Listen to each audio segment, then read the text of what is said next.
Since 1971, when President Nixon took the United States off what was left of the gold standard, the world has operated under a system of money called Fiat.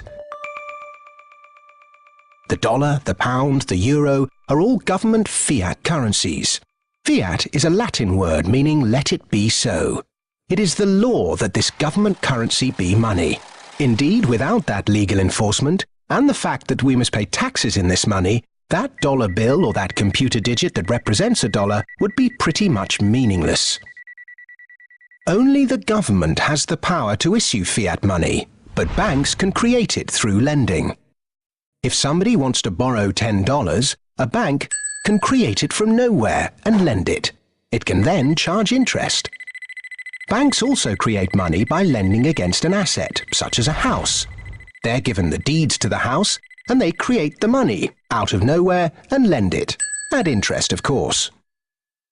Over the last 40 years, since this fiat system of money became the global norm, the supply of money has grown exponentially. In fact, we've seen the greatest growth in the supply of money in history. But who benefits? Of course, those that have the power to issue money, governments and banks. They haven't had to do anything productive, they just create money. Then those companies and individuals that get this money early. They can spend it before the prices of the things they want to buy have risen to reflect the new money in circulation.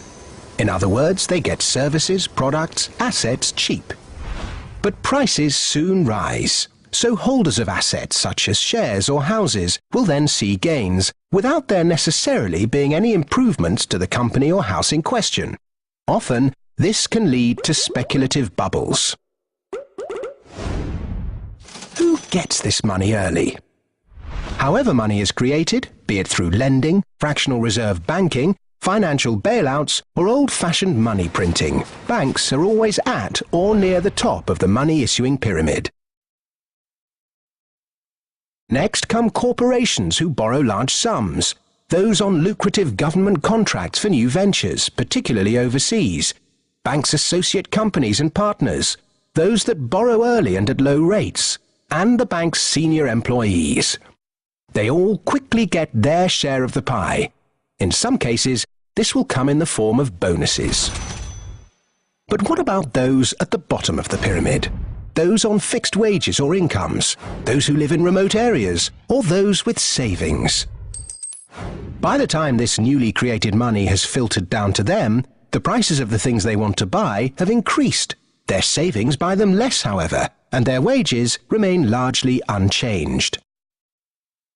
In some cases, they have to take on debt just to be able to afford the things they were previously able to buy, which means they have to go back to the banks. In reality, this process of creating money only redistributes wealth from the bottom to the top of the pyramid, and thus that ever-increasing gulf between rich and poor gets bigger and bigger and bigger.